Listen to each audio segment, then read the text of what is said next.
The day will come, when the truth will be officially banned. The world, taken over by laws, systems, and religious alliances, will declare war on a people who refuse to follow the crowd. And on that day, with the eyes of the entire planet turned toward the faithful, they will try to wipe out Seventh-day Adventists. This is not a conspiracy theory. It's prophecy. And it's getting closer and closer. They don't tolerate those who insist on keeping the Sabbath. They can't stand a people who live by the Bible. In a world that prefers comfortable lies to eternal truth. And when that day comes, there will only be two groups. Those who bowed down, and those who remained faithful, even under threat of death. This video is for you who still believe that persecution is an exaggeration. And also for you, who are waking up, before it's too late. Like, comment, and subscribe to the channel. Share with other Adventists, because the truth needs to be proclaimed, while there is still time. The reason for the hatred. Why do they hate Adventists so much? Why does a small, often ignored church bother the great systems of this world so much? The answer is simple, and powerful. Because Adventists do not bow down. They do not compromise on the Sabbath. They do not accept the merger between church and state. They denounce sin, even when the whole world applauds it. They live modestly, while the world drowns in vanity. They keep God's commandments, while many trample on them in the name of cheap grace. Do you understand now why we are a nuisance? Jesus had already warned. If you were of the world would love its own, but because you are not of the world, therefore the world hates you. John 15 verse 19. Ellen White was clear. Envy, hatred, and persecution are inevitable for those who follow the truth. The hatred is not because we are fanatics. It is because we are faithful. They may even tolerate error disguised as religion. But they cannot stand a people who keep the Sabbath and seriously await the return of Christ. Seventh-day Adventists are marked. Not for rebellion, but for faithfulness. And the more the truth shines, the stronger the opposition will be. Prophecies about persecution. Persecution against the faithful is nothing new. It is prophesied. It is written. It is sealed. Since the time of Daniel, those who refused to worship images were thrown into the pit. Since the days of John, those who proclaimed the truth were exiled. And in the last days, history will repeat itself, but on a global scale. Revelation 13 reveals a power that will rise to impose religious laws. Daniel 7 and 8 describe the emergence of a system that persecutes the saints of the Most High. And at the center of it all, is a commandment that the world has rejected, the Sabbath. Ellen White left no doubt. Those who honor the Lord's Sabbath will be denounced as enemies of law and order. They will be regarded as the cause of the disasters of the earth, and hated by all. Final Events, page 38. It is not just political opposition. It is spiritual warfare. Seventh-day Adventists are at the center of this prophecy. Because they are the only ones who still clearly proclaim the three angels' messages. The only ones who still call on the world to come out of Babylon. The only ones who announce, worship him who made heaven, earth, sea, and springs of water. And for that reason, we will be targets. The prophecy says, power will be given to the beast to make war against the saints, and to overcome them for a time.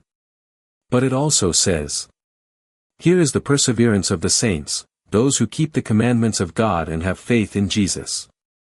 Persecution will not be the end. It will be the setting where faithfulness will shine most brightly. The global strategy against the faithful.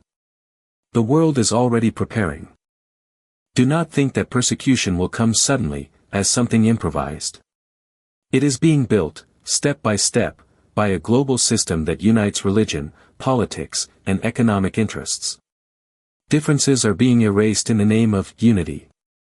Religions are embracing each other, doctrines are being softened, principles are being sold for acceptance. This is the plan. To standardize faith.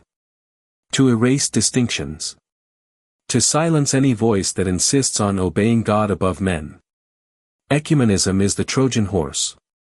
It looks like peace, but it paves the way for intolerance. And in the midst of all this, there is a church that refuses to give in. A church that does not bow to global consensus.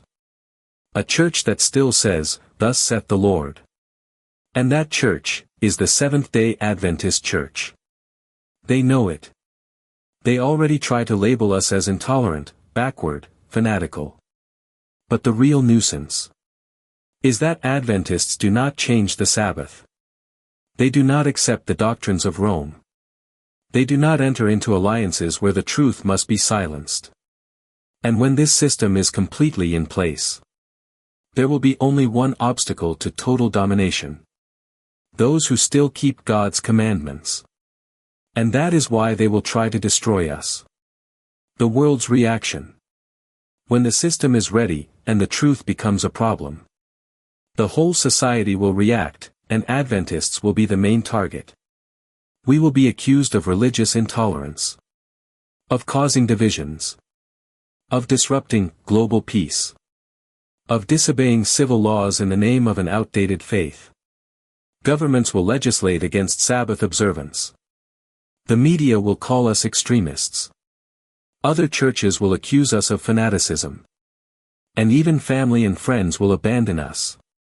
Because when truth confronts comfort, the world chooses error, and persecutes faithfulness.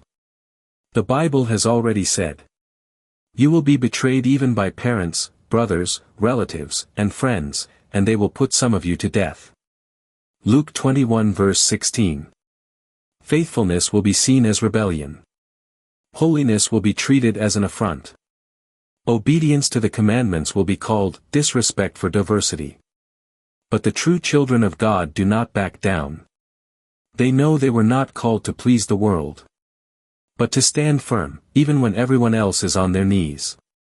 And in this scenario of accusations, lies, and persecution, it will be revealed who is truly faithful. Because the world may rise up against us. But greater is he who is with us, than he who is with them. The day of decision. The time will come when neutrality will no longer be an option. The decree will be given. The imposition will be clear. And every person, every Adventist, every sincere Christian, will have to choose which side they are on. The Bible announces, "He was given power to give breath to the image of the beast, so that the image of the beast could speak and cause all who refuse to worship it to be killed."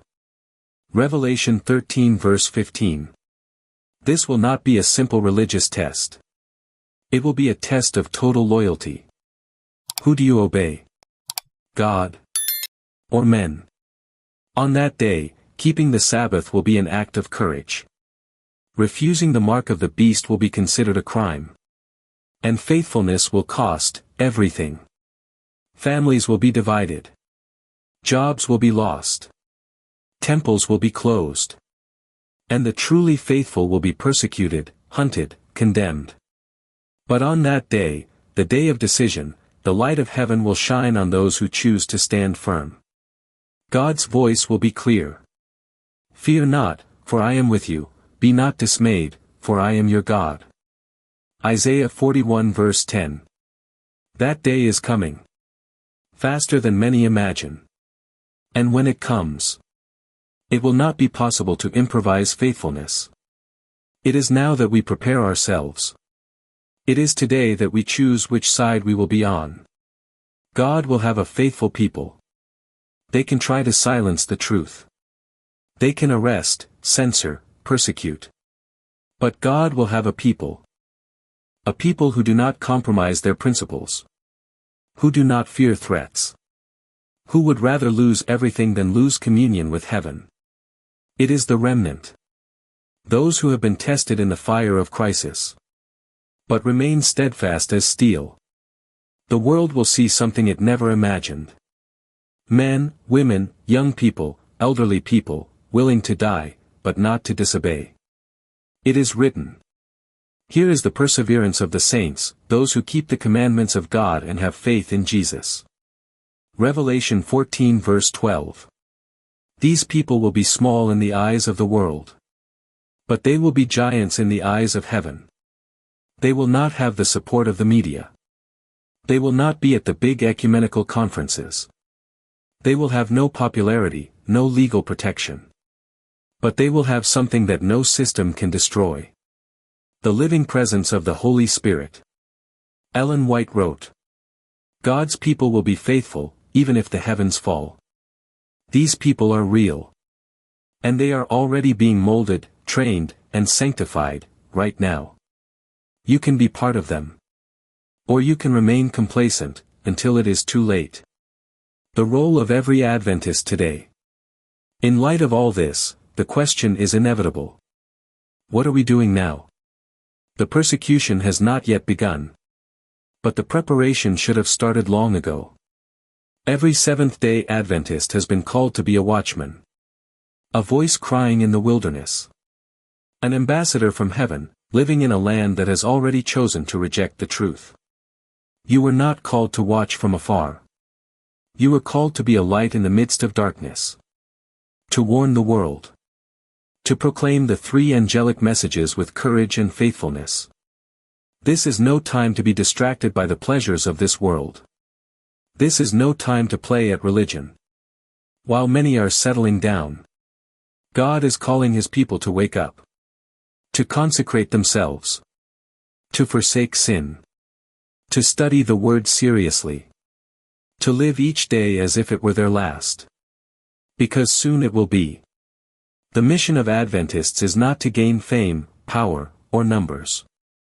It is to prepare a people for their encounter with Christ. It is to resist the system that is forming. It is to remain faithful, when everyone else is falling. The question each of us must answer is: am I ready for what is coming? Or am I still living as if nothing will change? The world will try to silence us. They will mock our faith. They will call us radicals, lunatics, enemies of progress. But they will not be able to extinguish God's light. Because that light does not come from temples, nor from men. It comes from above. Are you prepared for the day when they will try to destroy Adventists? Prepared to lose everything, and still not deny the truth? Because your faithfulness will not be tested in times of peace. It will be tested when keeping the Sabbath costs you your job. When professing the truth puts you in the crosshairs of the system. When the whole world is on the other side. And only you and God remain. At that moment, there will be no crowd. There will be no stage, no applause. Only your conscience, and heaven watching. And what God expects to see is a people standing. Steadfast. Unshakable. Faithful to the end. The time for playing around is over. Either you surrender now, or you will be swept away by the tide of crisis that is already coming. Today, the call is clear. Consecrate yourself. Awaken. Take your place in God's army.